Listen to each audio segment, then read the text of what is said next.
A Constituição de 1988 foi promulgada há 35 anos. De lá para cá, a Carta Magna, principal lei do país, recebeu várias emendas e segue sendo debatida em várias situações. A Constituição Cidadã, como ficou conhecida, é resultado de um processo intenso que mobilizou movimentos sociais, entidades classistas e religiosas, partidos políticos, estudantes. Muita gente acompanhou e enviou propostas para os constituintes. O programa Ponto de Vista vai discutir em 3 edições como foi o processo que deu origem à nossa atual Constituição. Vamos fazer um balanço desses 35 anos da vigência dessa importante Carta Magna e como ela é vista nos dias atuais.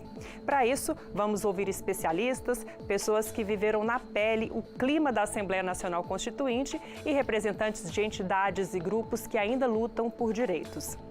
Eu sou Cassiana Tormin e te convido a acompanhar esses diálogos sobre os 35 anos da promulgação da Constituição Federal.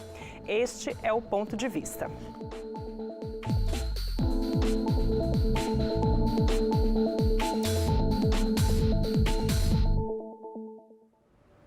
Nesse primeiro programa, vamos tratar do processo de abertura política depois de 21 anos de regime militar no Brasil.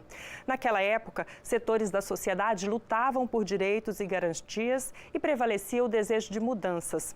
O presidente José Sarney, que tomou posse em março de 1985, tratou logo de convocar uma Assembleia Nacional Constituinte. E mesmo um pouco antes dessa convocação, Sarney nomeou uma comissão de notáveis para elaborar um texto prévio. Esse grupo ficou conhecido como Comissão Afonso Arinos, por causa do senador que presidiu os trabalhos. Para falar desse momento que antecedeu a Assembleia Nacional Constituinte, recebemos 2 convidados muito especiais. Hélio Santos, doutor em administração e militante do Movimento Negro e que integrou a Comissão Afonso Arinos, e Douglas Pinheiro, professor da Faculdade de Direito da Universidade de Brasília, doutor em Direito, Estado e Constituição. Vamos dar um destaque nessa conversa sobre como foi o debate racial naquele período pré-constituinte. Sejam bem-vindos, muito prazer tê-los aqui com a gente.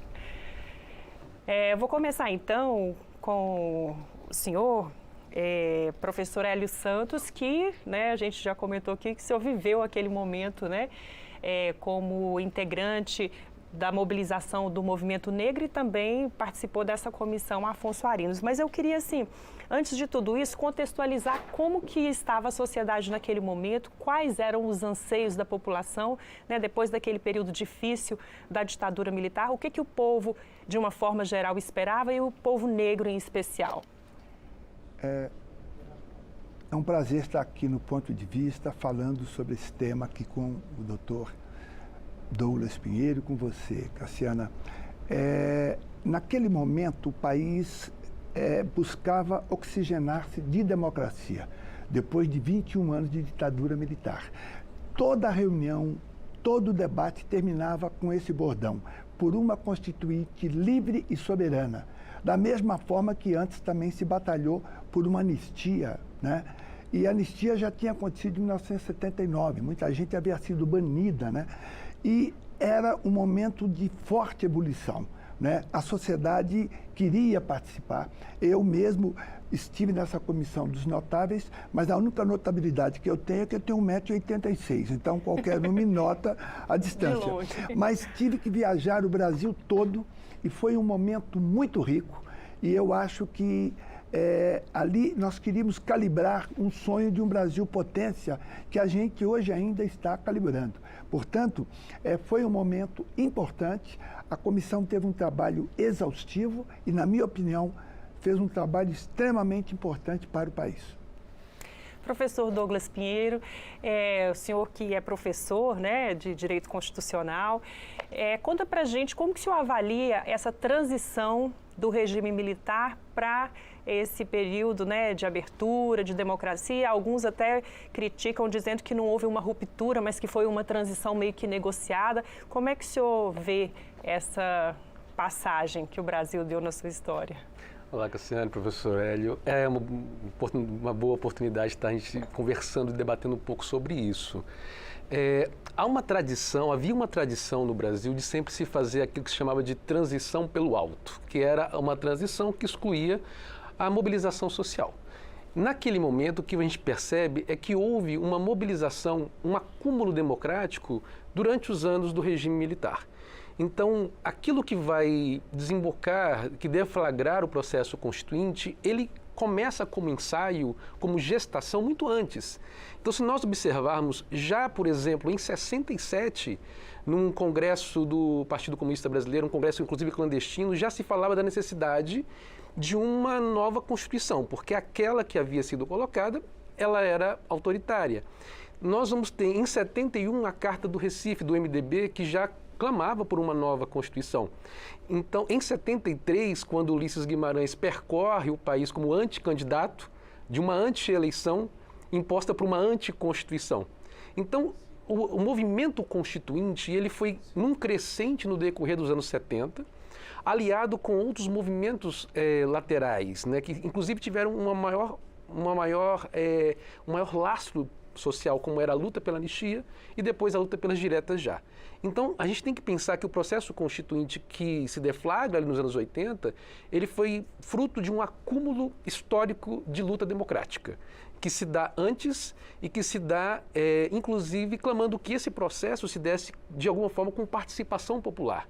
Então, há uma crítica, inclusive, de que isso não tenha sido feito com uma ruptura total, inclusive pelo próprio procedimento com o qual a Assembleia Nacional Constituinte é convocada, que é uma emenda constitucional, ou seja, já era um processo de uma alteração de um texto anterior que convoca a nova Constituinte, mas eu acho que inclusive alguns diziam que trazia uma certa ilegitimidade para essa Constituinte, mas ela acabou se demonstrando muito mais potente do que a forma pela qual foi convocada.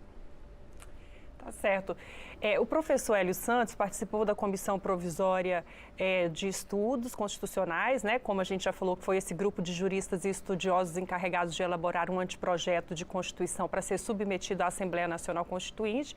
Esse grupo ficou conhecido como Comissão Afonso Arinos. E ele também fez parte da Convenção Nacional do Negro e a Constituinte, que foi um encontro realizado em Brasília em agosto de 1986. E a gente vai ver aqui alguns registros, né? Temos aqui algumas fotos. Tem aqui a foto do professor Hélio Santos com outros companheiros também na Convenção Nacional do Negro, em agosto de 1986. E aí, então, a gente vai ter aqui alguns desses registros, então, daquele momento.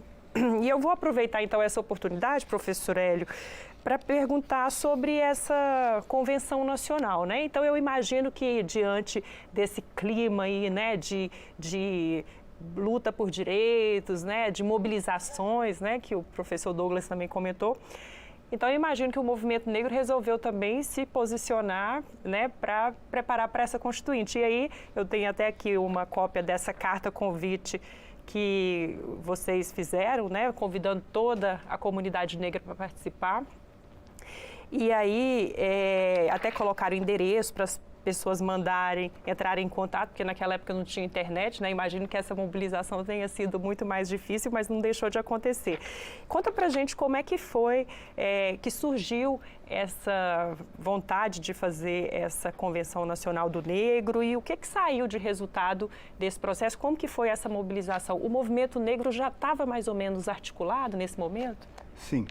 Como o professor explicou, toda a sociedade brasileira tem estava até uma foto, ávida. Professor, do senhor aqui com o Jorge Amado, olha só. Sim, grande Jorge Amado. Mas como o professor Douglas falou, toda a sociedade brasileira estava ávida por participação. E a população negra, historicamente oprimida, muito mais. Então, eu viajei pelo Brasil todo e se havia uma coisa que a população negra reclamava, era para criminalizar o racismo. O racismo até então era tipificado como uma contravenção, tipo jogo do bicho, que era a Lei Arinos. Então, eu queria discutir políticas públicas, confesso, por uma questão de formação, mas o movimento negro queria criminalizar o racismo. Eu acho que é importante, mas toda vez que fala em criminalizar, professor Douglas, eu sou remetido ao Código Penal, mas quando eu falo do racismo sistêmico, eu me remeto à política pública, que é, na verdade, que era o meu interesse. Mas em todo lugar queria se criminalizar o racismo. Mas o resultado desta convenção, imagine, 38 anos atrás, como você disse, não tinha internet, a gente não usava nem celular. O que importa é que foi um resultado de muito sucesso. Nós conseguimos, na Constituição verdadeira, coisas importantes e foi assim um momento em que a população negra sonhou. Eu digo que hoje nós temos que recalibrar os nossos sonhos, porque aqueles sonhos se efetivaram uma parte, eu não posso negar que houve avanços, né? Mas foi um momento que eu reitero, muito rico e que houve uma participação do Brasil inteiro. Imagine um país continental como o nosso, pessoas vindo do Rio Grande do Sul, do Rio Grande do Norte, do Pará, né, com as dificuldades históricas que o movimento negro teve. Então, eu acho que foi uma das melhores coisas que eu fiz na vida, ter estado, primeiro, ali nesse encontro, e depois ter estado na Comissão Arinos, porque na Comissão Arinos realmente foi também um momento que nós pudemos interferir nesse esboço constitucional feito. O esboço constitucional terminou em setembro de 1986. Em seguida, haveria eleição para a Assembleia Constituinte. Então, nós conseguimos ali, digamos assim, encaixar coisas importantes, como criminalizar o racismo nesse esboço, já prever políticas de cotas, coisas importantes, estabelecer o SUS, tudo isso antes da Constituição de 1988. Tem até uma foto aqui, olha, professor Hélio, da Comissão Afonso Arinos, né? O senhor aqui junto com outros integrantes também. Eu nunca vi tanto jurista por metro quadrado ali, né? Eu dizia com o doutor Douglas. Então, além do Afonso Arinos, você tinha o Sepúlveda Pertence, tinha o Paulo Brossard, tinha o Josafá Marinho, tinha o Miguel Reale, tinha o Joaquim Falcão, que era muito jovem, enfim, tinha o Evaristo de Moraes Filho, e tinha também personalidades, como Jorge Amado, como Celso Furtado, como Antônio Hermílio de Moraes, Cristóvão Buarque, enfim, foi um grupo que, na minha opinião, pôde ousar, né? Porque nós não tínhamos o compromisso. Resultou-se numa Constituição com 436 artigos e a verdadeira teve 250 só. Então, nós extrapolamos, mas a gente podia extrapolar, porque a ideia nossa era estimular a sociedade ao debate, jamais substituir a Constituição verdadeira que foi feita em 1988 por quem foi eleito especialmente para isto, né? Uhum. Aqui o senhor de novo com o escritor Jorge Amado, e como é que foi essa convivência, professor, com pessoas que às vezes, imagino que às vezes não eram do círculo de convivência do senhor? O Jorge Amado era um poço de ternura, ele só ficou bravo no momento, quando o bispo Guilhermino Cunha, que fazia parte da comissão, dizia que as religiões deveriam obedecer aos bons costumes. Jorge Amado, que é de religião de matriz africana, salvo engano, filho de Xangô, por isso ele tem essa cara de zangado, mas ele não é nada zangado. Mas aí ele ficou realmente zangado. Foi necessário a intervenção da turma do Deixa Disso. Quer dizer, quando o bispo pediu que as religiões deveriam obedecer aos bons costumes. E aí Jorge Amado indagou. Quer dizer, eu não posso bater meu atabaque, não posso matar meu galo, e os seus anjos podem cantar na igreja. Partiu para cima. E aí a turma do Deixa Disso foi uma coisa muito interessante, porque ali eu fiquei a reboque, eu só vim depois. Eu só só percebi que era realmente uma afirmação racista no segundo momento, quando Jorge Amado percebeu, na verdade, o que é que se pretendia. A comissão toda, ela se reunia uma vez por mês no Hotel Glória, no Rio de Janeiro.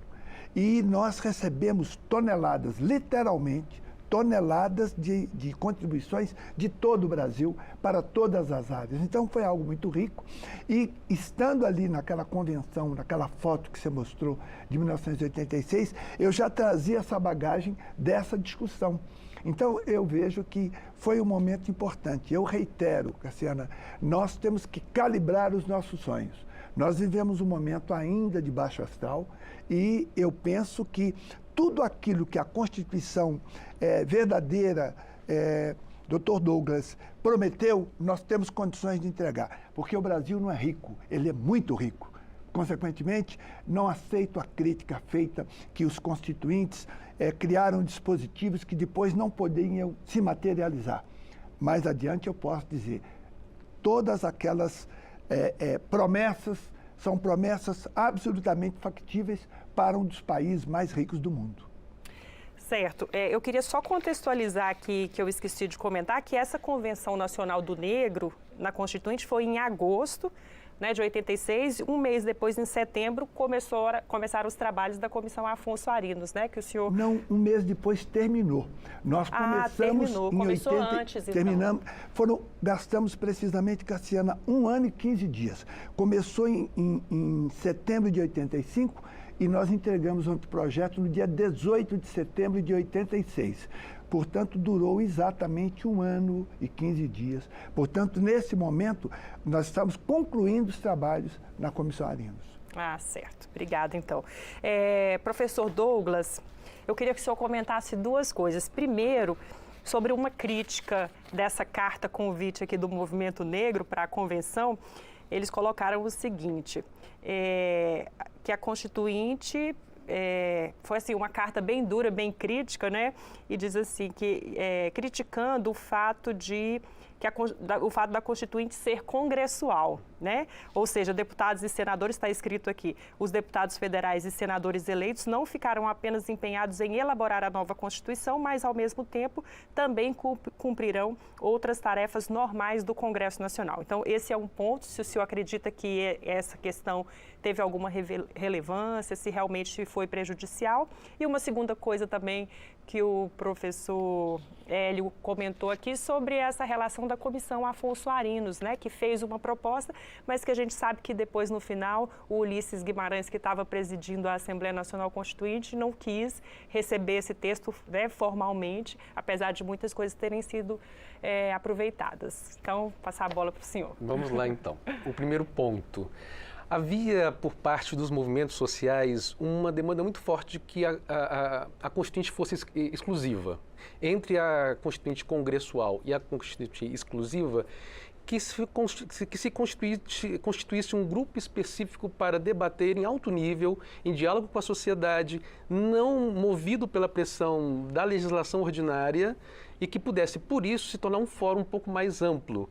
Mas havia também, nessa demanda de uma Constituinte exclusiva, uma preocupação da questão congressual da época. Então, a gente precisa um pouco pensar que nas eleições de 74 é quando o governo militar ele tem uma sérias derrotas em termos dos governadores, das eleições de governadores. Em 76 ele volta a ter derrotas nas câmaras de vereadores, embora ele tenha uma grande maioria em várias câmaras, em várias cidades, nas principais, nas capitais, as câmaras de vereadores ficaram com boa parte de representação do MDB, em São Paulo, no Rio, em BH, em Porto Alegre, em Salvador, em Campinas. Então, havia uma preocupação das eleições de 78, porque naquelas eleições, para governador, elas seriam diretas. Então, em 78, antevendo a possibilidade de uma derrota acachapante, a Geisel fecha o Congresso a partir de um case que era um projeto de reforma do Judiciário, que gerou uma certa discordância entre a Arena e a MDB. Ele fecha o Congresso e vem o pacote de abril de 78. Né? Esse pacote de abril ele cria uma série de mudanças inclusive em relação às eleições para governadores, mas em relação, por exemplo, à reeleição para senadores. Um dos senadores seria feito pelo colégio eleitoral. E com isso são chamados senadores biônicos.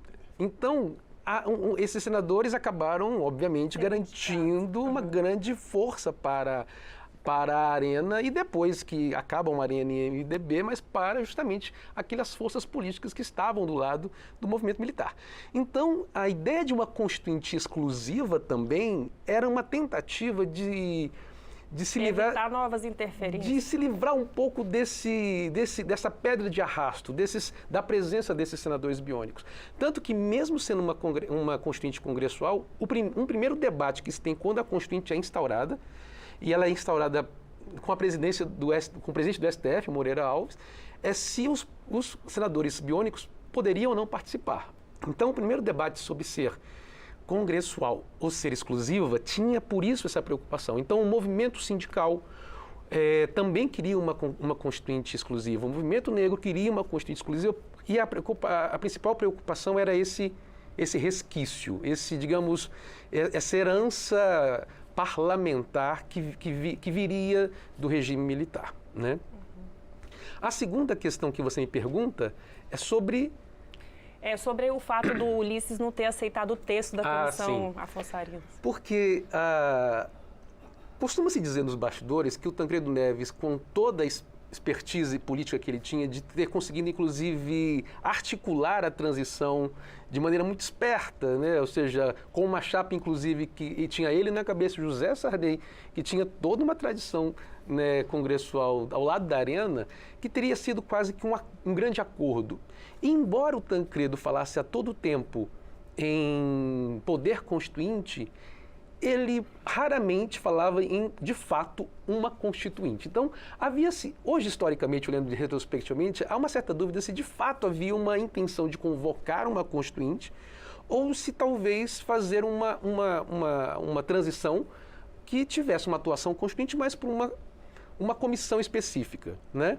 A Assembleia dos Notáveis, então, era um projeto já muito claro para Tancredo. Quando Sarney assume, Sarney também não tivesse o mesmo capital político que Tancredo tivesse, né? Então, a Comissão dos Notáveis faz um trabalho fantástico de um texto extremamente progressista, que avança em vários pontos, inclusive surpreendendo a sociedade civil, mas havia uma vontade de que essa participação, que talvez isso soasse como um movimento que excluísse o povo. Então, Sarney talvez não tinha o mesmo capital político de Tancredo para encaminhar isto como um projeto, e diante da presença de Ulisses Guimarães, que tinha toda uma trajetória de luta pela democracia, pelas eleições diretas e pela participação popular, então, de fato, acaba que esse projeto, embora tenha nos bastidores da Constituinte servido de parâmetro, de texto da base, às vezes, para iluminar os debates, ele não tenha sido oficialmente aceito por Ulisses Guimarães e tenha sido arquivado pelo governo Sarney. Mas o que importa é que o presidente Sarney, em setembro de 85, ao criar a Comissão dos Notáveis, deliberadamente cita que a comissão não tinha nenhuma intenção de substituir a Constituinte e que seria apenas um fórum de debate importante, de diálogo com a sociedade, que efetivamente foi. E depois, apesar de nós não termos eleito uma Assembleia específica para redigir a Constituição, eu, neste país, nesses anos meus todos, jamais vi tanta abertura, porque houve um diálogo profundo e profícuo com a sociedade. Quer dizer, todos os setores. Imagine, os mais variados setores foram ouvidos. Eu lembro que na Comissão Arinos, um setor que me procurou, achei estranho, eu era o único negro da comissão. E os homossexuais. Um grupo de homossexuais do Rio de Janeiro, Triângulo Rosa. Em vez deles procurarem juristas importantes, como Zé Afonso da Silva, Sepúlveda Pertence, eles entenderam que era comigo que eles deveriam postular.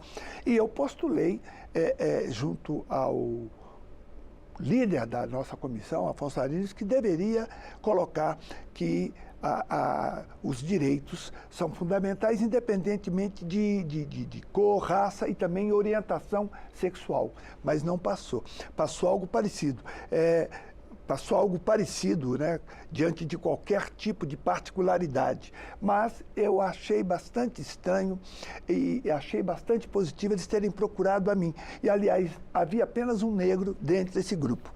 Então, naquela época,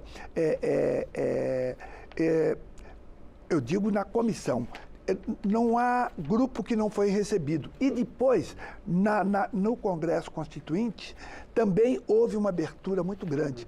Toda a sociedade se manifestou e eu sou um defensor da Constituição brasileira, porque ela ainda vai entregar, né? Eu reitero isso, ela calibra sonhos que estão atualmente rebaixados, né? Porque tudo que está ali pode ser entregue. Não aceito a ideia, essa insistência de que nós criamos uma Constituição que não pode entregar. Ora, o PIB de 2020 permitiria que cada família com 4 pessoas recebesse cerca de R$ R$ 1.600.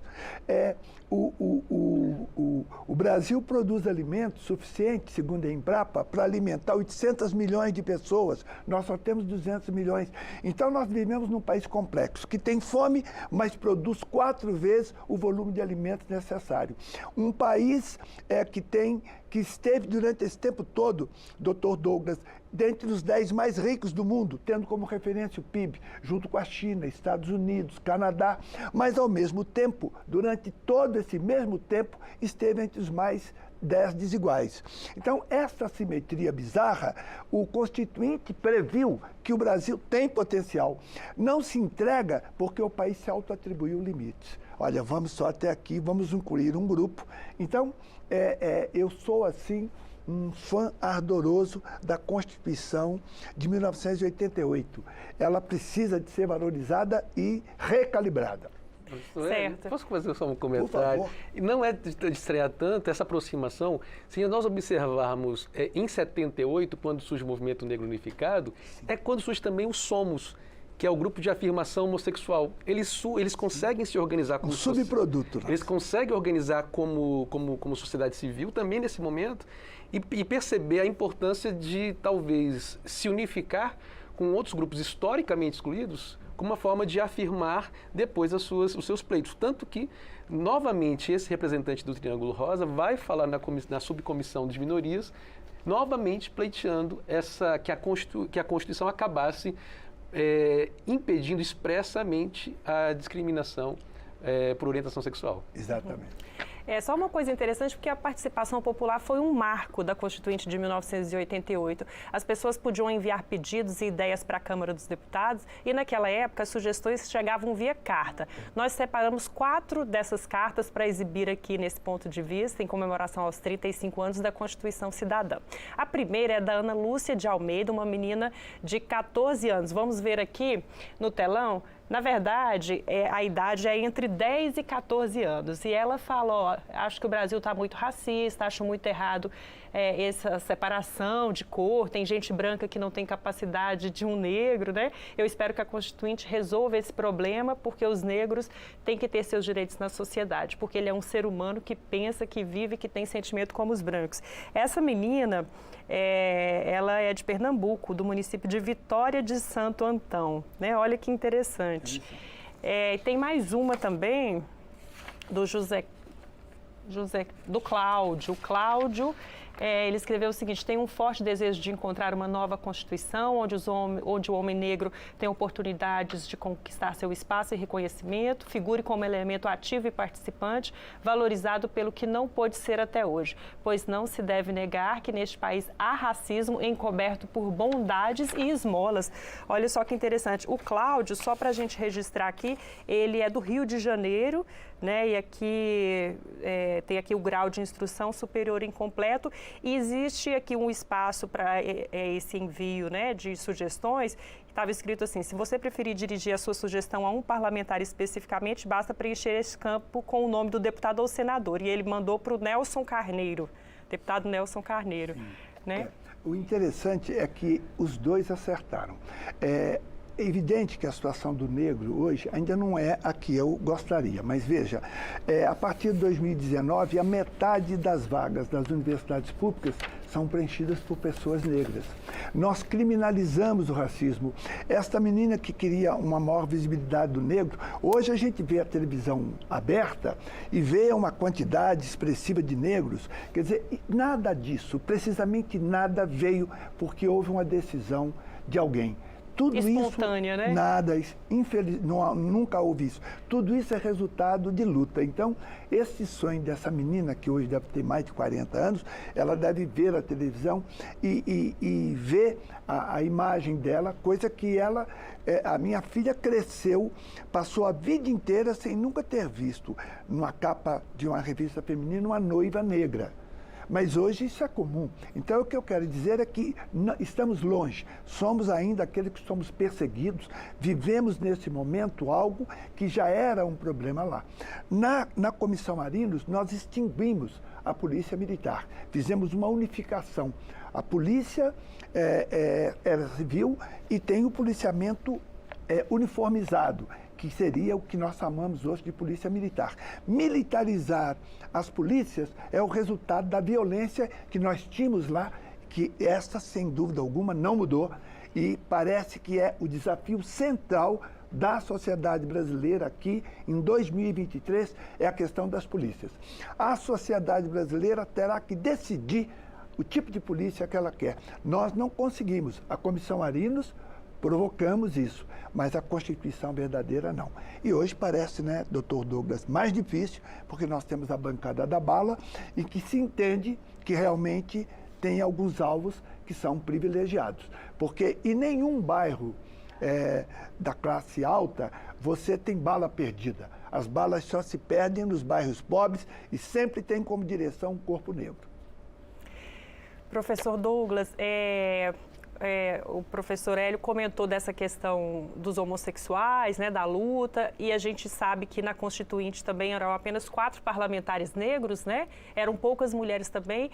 Como que se houver essa questão da representatividade e, mesmo assim, às vezes, né, com uma representação pequena, uma representatividade pequena, muito aquém, né, do que era a representação do total da população brasileira, mas ainda assim houve avanços como essa questão de criminalizar o racismo. O senhor acha que os parlamentares, de uma forma geral eleitos, eles foram obrigados a assumir essas bandeiras também dos grupos, que mesmo não tendo uma representatividade equitativa, eles tiveram que absorver isso? Olha, Cassiana, você acabou de mostrar essas cartas. Tem um trabalho de pesquisa do professor Moncler sobre essas cartas, que ele inclusive chama de a Constituição Desejada.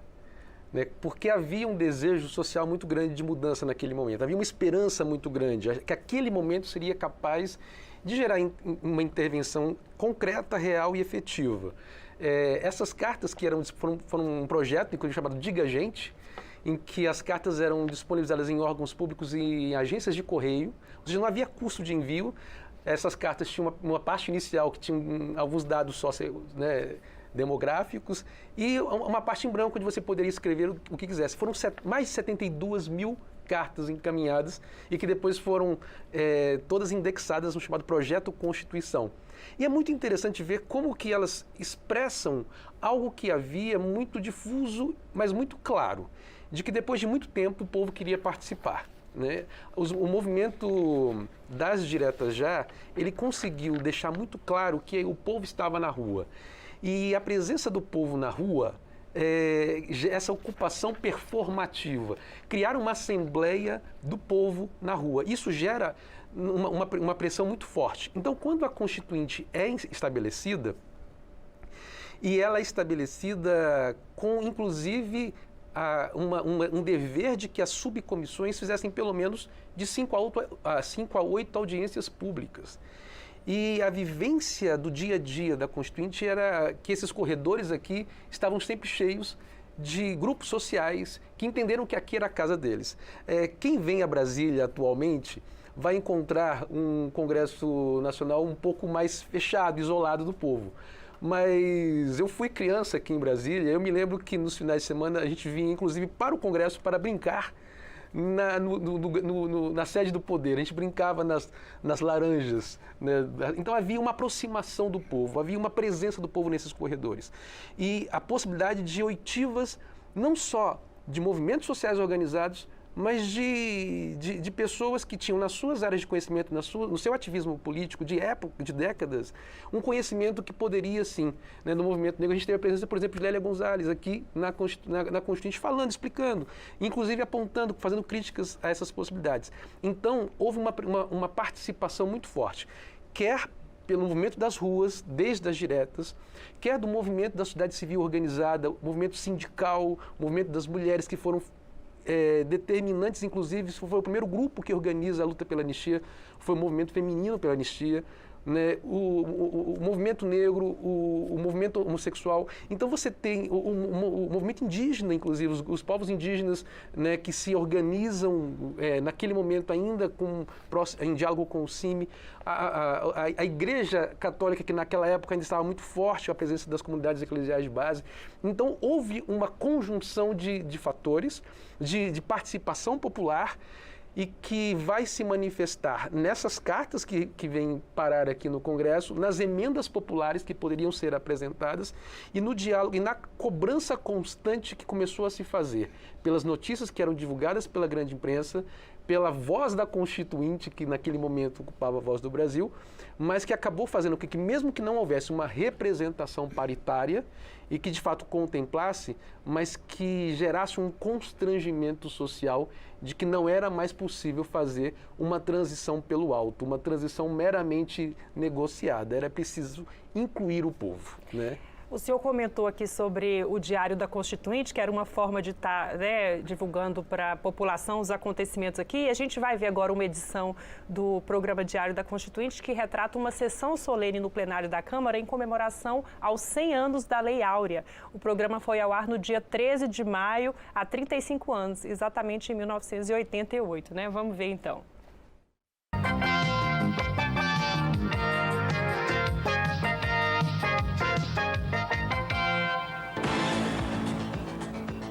A Constituinte comemora os 100 anos da Lei Áurea.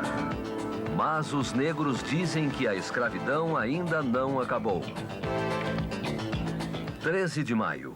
Hoje está fazendo 100 anos que a escravidão no Brasil foi abolida por lei. A Constituinte comemorou a data com uma sessão solene. Quem abriu os discursos foi o senador Afonso Arinos. Ele contou a história da escravidão no Brasil e no mundo.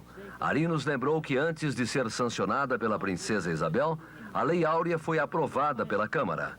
Outro constituinte a falar foi Carlos Alberto Caó, autor da emenda já aprovada, que torna crime inafiançável a prática do racismo. Não estamos a exagerar ao afirmar com extrema convicção que, mais do que nunca, hoje, no final desta década, a abolição se apresenta como uma obra inacabada, como uma obra incompleta e até mesmo historicamente frustrada.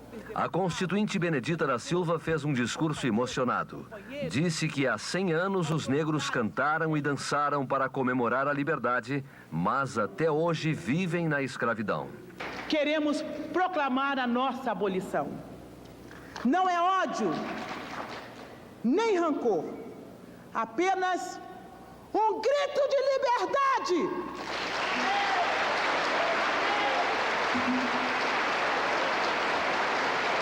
O constituinte Paulo Paim também falou em liberdade e disse o que é ser livre para os negros. Ser livre é ter a nossa identidade étnica e cultural respeitada. Ser livre é ter nossa religião respeitada. Ser livre é exercer o direito ao trabalho e a salário digno.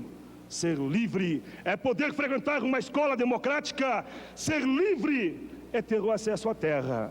Interessante, né? Antes de pedir para os senhores comentarem aí, eu quero só lembrar que se você que está aí do outro lado quiser saber mais sobre os 35 anos da Constituição de 1988, a nossa Constituição Cidadã, basta apontar o seu celular para o QR Code que aparece aqui na sua tela, tá bom?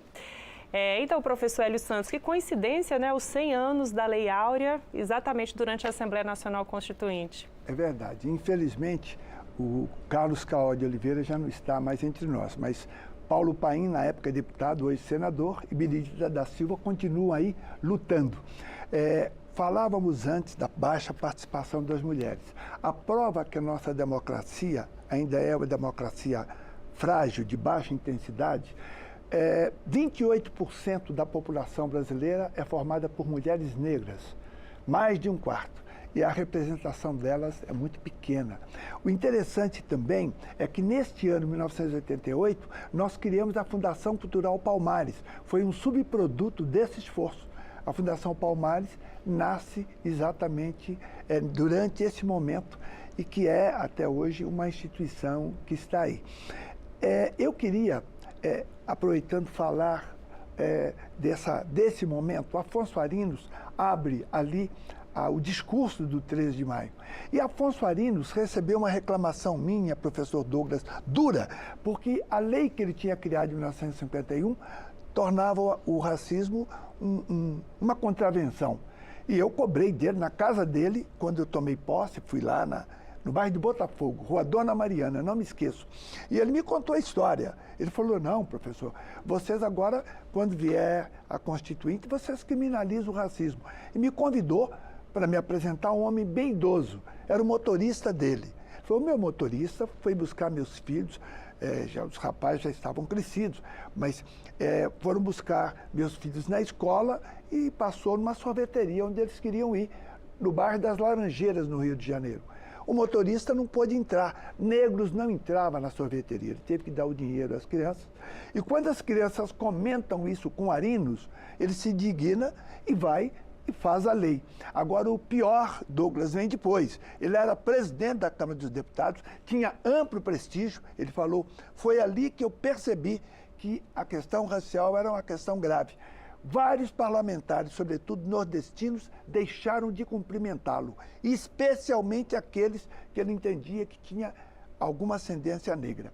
Isso é para mostrar que a questão racial, sobretudo ali nos anos 50, era algo complexo, né? Mas o que importa é que quando eu vejo aqui, eu fico emocionado de ver o discurso da Benedita, do Paulo Paim, de lá para cá, muita coisa mudou, né? E nós estamos num momento que nós não queremos mais band-aid para curar a fratura exposta.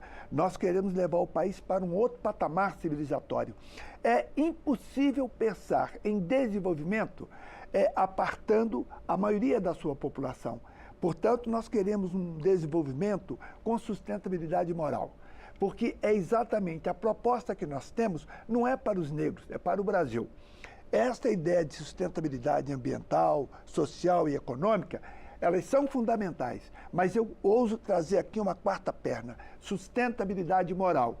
Porque num país com desigualdades do tamanho das nossas, você não pode ter um desenvolvimento com sustentabilidade.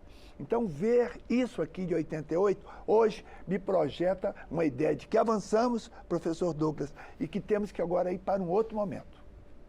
Professor Douglas, a gente pode falar então que as diferenças políticas, diferenças partidárias, né, aquelas rivalidades que são comuns, que existiam também na Assembleia Nacional Constituinte, elas foram deixadas de lado ou secundárias em relação a esses anseios da população, essa luta por direitos? Não, a gente também precisa perceber, ter uma visão um pouco clara de que ali também se travaram forças progressistas e forças conservadoras. Era de grande interesse para quem estava no poder e que foi, inclusive, leniente com o regime militar, que essa nova Constituinte não fosse, não os colocasse, não os responsabilizasse por tudo aquilo que havia acontecido antes. Então, não há como a gente negar o avanço que essa Constituinte significou, mas não há como a gente esquecer que ali também operaram forças conservadoras, né? A Constituinte, se a gente observar, ela tem duas fases muito claras. Uma fase que a gente chamaria de Constituinte popular, que foi a fase das subcomissões, das comissões, da comissão de sistematização, mas teve uma fase partidária reacionária, um backlash, uma reação de partidos políticos da fase do Centrão, que é um segundo momento da Constituinte. Então, várias questões sobre as quais havia divergência foram legadas para o futuro.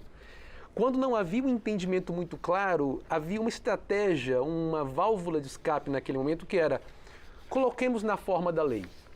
Porque assim a Constituição, ao menos idealmente, garante, mas isso fica para um debate posterior. Isso fica para que futuramente as forças se reenfrentem. Então, viver sobre uma Constituição democrática significa também não estar deitado em berço esplêndido a todo momento. Significa reatualizar. E reatualizar é, de fato, redefinir como essa Constituição vai ser interpretada.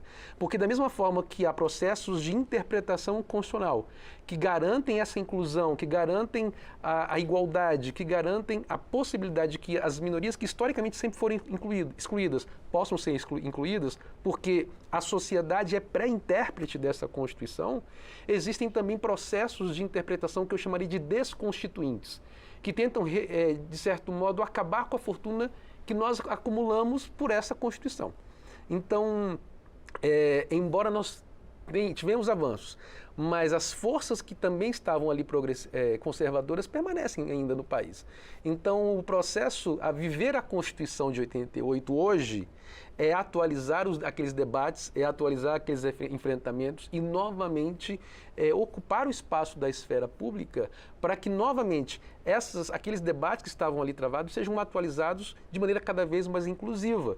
Ou seja, quando o Carlos Alberto Caó fala ali na tribuna sobre o racismo e quando, de fato, o racismo passa a ser um crime inafiançável e imprescritível na Constituição e a injúria racial da mesma forma, mas você vai ter essa atualização no decorrer dos anos de que outros grupos que também são discriminados, e aí curioso, professor Hélio, que historicamente também, por exemplo, a omissão legislativa em relação a criminalizar a homotransfobia se vale desse mesmo artigo do racismo, uma reinterpretação de racismo, que significa dizer, não é possível nesta democracia que qualquer grupo se diga hegemônico a ponto de querer exterminar um outro. Então, esse acúmulo dessa luta do movimento negro acabou servindo como um grande guarda-chuva para todos os movimentos que são historicamente considerados como subservientes, subalternos, excluídos, e é uma forma de afirmar hoje a vivência da Constituição é novamente lutar por essa inclusão nas interpretações que são feitas em relação a pessoas negras, em relação a mulheres, em relação à população LGBT, em relação aos povos indígenas.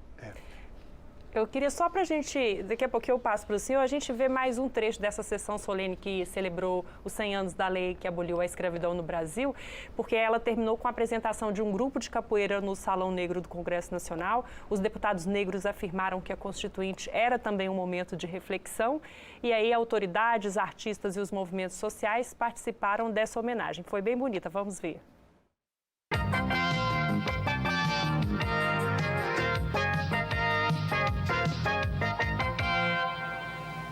Participaram também da sessão embaixadores, ministros, representantes da igreja, artistas e representantes de movimentos contra a discriminação racial. Não há pior discriminação que vitima também os negros do que os baixos salários, a má distribuição de renda e a miséria. De forma que foi uma reunião extraordinariamente expressiva, porque além dos fatos históricos relembrados, se deu essa significação. Esse é mais um dia de reflexão. É um dia para nós refletirmos exatamente durante esses 100 anos o que aconteceu. Nós vemos que nós estamos no mesmo momento de há 100 anos passado, com as mesmas dificuldades, o mesmo racismo, preconceito, a mesma coisa que nos proibindo de nos integrarmos a uma sociedade brasileira. Falta, por exemplo, uma maior ascensão negra em cargos eletivos, melhores oportunidades negras assim, na periferia, que é muito abandonada, principalmente na Bahia, onde eu vivo, tem um setor muito perigoso. Existem periferias que é totalmente abandonada, não somente pelo governo municipal e estadual, mas em termos das esferas federais. Nós aqui estamos lutando por uma democracia social, por um direito de igualdade do negro, do índio e, por que não dizer, do branco. E queira Deus que o próximo aniversário da abolição, pelo menos um decênio, daqui a um decênio, que as coisas estejam melhores, com muitos mais negros dentro do sistema, dentro do poder e dentro do governo. E assim a ascensão social melhor daqueles que clamam por justiça num país onde o negro é a base. A comemoração pelos 100 anos da Lei Áurea acabou no Salão Negro do Congresso, com um show de capoeira.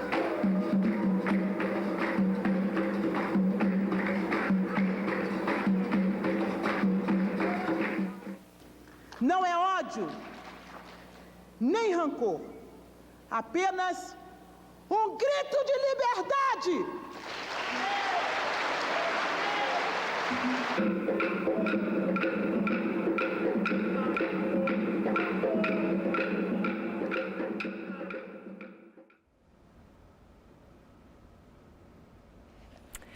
Então, mais uma vez, eu quero te lembrar que se você quiser saber mais sobre os 35 anos da Constituição de 1988, a nossa Constituição Cidadã, basta apontar o seu celular para o QR Code que aparece aí na sua tela. Vou passar então para o senhor, professor, o senhor queria falar alguma coisa? O professor Douglas fez uma observação extremamente pertinente, como a abertura do movimento negro franqueou a participação de outros. eu lembro das cotas. As cotas nas universidades é uma reivindicação do movimento negro, mas, simultaneamente, todo mundo que critica a cota racial não sabe que tem as cotas sociais. Todos aqueles alunos brancos e asiáticos que vêm da escola pública têm o mesmo direito, né? E a mesma coisa também em relação ao grupo homossexual. Eu gosto de ver aqui a capoeira e lembro, professor Douglas, que o Código Penal de 1890 criminaliza a capoeira, não é? A capoeira hoje está em mais de 150 países. Os estrangeiros ficam assim extasiados. Como é que eu pratico um esporte em que eu me preparo fisicamente, com danças sensuais, eu me divirto? Essa é uma invenção negra. Então, é bastante interessante, né? E eu vi ali a reclamação também de um ativista baiano. Eu quero dizer que a Bahia continua a mesma coisa. A Bahia ainda é uma região extremamente violenta, uma região de maioria negra e é uma região ainda em que a periferia tem um componente muito parecido com este aí citado há 35 anos atrás. Nós ainda não avançamos como deveríamos, a despeito de toda essa ideia folclórica da beleza baiana, que é uma beleza negra. É bastante saudável ver esse momento aí e ele me anima muito, né? Ele me anima muito, porque nós avançamos e eu creio que o Brasil definitivamente, professor Douglas, se compenetra de que não é possível essa ideia do Brasil potência, do Brasil gigante, sem a inclusão de todos. Ninguém pode impunemente desperdiçar talentos. O Brasil só tem uma área em que a população negra está, em que realmente se investe, é no futebol. Fomos campeões do mundo 5 vezes e fomos vice mais 2, disputando com europeus bem alimentados, com autoestima positiva. Nós queremos esse investimento em todas as áreas. E eu penso que nós estamos vivendo esse momento. Houve uma instalação de um pacto pelo combate às desigualdades, que poderia ter outro nome. É um pacto a favor do desenvolvimento com sustentabilidade moral. Não é possível desenvolvimento com desigualdade. E a desigualdade que o Ulisses Guimarães disse ali dos salários, isso você não lembrou. A desigualdade no Brasil tem cor e também tem sexo. Então, é nesse sentido que a gente pensa que o Brasil deve caminhar daqui para frente, entendendo que tem que aproveitar todos os seus talentos, né? O Brasil é uma riqueza diversa, recebemos todos os grupos europeus, 1.500 etnias existiam aqui em 1.500, recebemos a maior imigração japonesa, mas hoje nós hierarquizamos esses grupos. É hora de fazer com que essa riqueza saia da boca da antropologia oficial e se torne num ativo intangível forte, que é essa diversidade brasileira que até hoje não foi utilizada no seu potencial, porque somos ainda um país muito racista. Temos que reconhecer isso. A gente vai caminhando para o final, infelizmente, porque essa conversa está muito boa, mas eu vou deixar aqui alguns minutos para os senhores fazerem as considerações finais, acrescentarem algo que talvez eu não tenha perguntado e também, assim, sintetizando, começando pelo senhor, professor Douglas, de uma forma geral, qual que a gente pode dizer que foi o legado, o maior legado desse período, né? Não só da Constituição de 88, que está ali concretizada nas letras, né, da Carta Magna, mas desse período todo, de toda essa movimentação, dessa participação popular, qual o grande legado que a gente pode olhar para trás e comemorar? Professor Hélio, eu me recordo muito de Beatriz Nascimento, quando ela vai analisar como que a realidade da população negra no país ainda é um contínuo de resistência dos quilombos. Né? Eu me lembro de Abdias, quando ele vai dizer propor aquela república quilombista. Né? E me recordo de quem hoje está na universidade também pesquisando como que o quilombo é uma força constituinte. Quando a gente fala em constituinte, a gente está pensando na possibilidade de insurgência, na possibilidade de romper com uma tradição. A constituinte pode ser tradição e inovação simultaneamente, que são forças que estão em disputa. Não necessariamente a tradição é algo ruim, se nós estamos falando na tradição de garantir direitos já adquiridos. Sim. Né? A inovação, se quer romper com isso, ela não é uma inovação necessariamente boa, mas esse jogo de forças de tradição e inovação, ele esteve muito presente na Constituinte. Então, ali, ao mesmo tempo, houve um acúmulo de experiências dos movimentos sociais, de luta, de diálogo, de participação e de interferência no poder, que foi muito válida, ou seja, ele incrementou em grande parte a presença do povo na esfera pública. O que se dizia que às vezes o brasileiro não gostava de política ou de que política não se discutia, eu acho que desde a Constituição, desde a Constituinte, a política passou a ser de fato algo que está no nosso cotidiano, que está no nosso dia a dia e que a gente precisa sim debater, né? Mas também há uma inovação. A inovação da insurgência desses movimentos sociais que passam a ser considerados como atores políticos do presente. Não há como mais negligenciar, não há como mais garantir um elitismo constitucional. A Constituição não é feita apenas por juristas. A Constituição não pode ser apenas um fazer técnico. A Constituição é um fazer popular. E esse fazer popular ainda está aberto. Ou seja, nós não estamos falando apenas de uma Constituição como um fato dado passado. Nós estamos falando de um texto que é aberto e que ainda permite novas inclusões, permite novas concretizações para que efetivamente aqueles princípios de garantir uma sociedade justa, desenvolvida e igual se materialize cada vez mais. Isso, professor Hélio.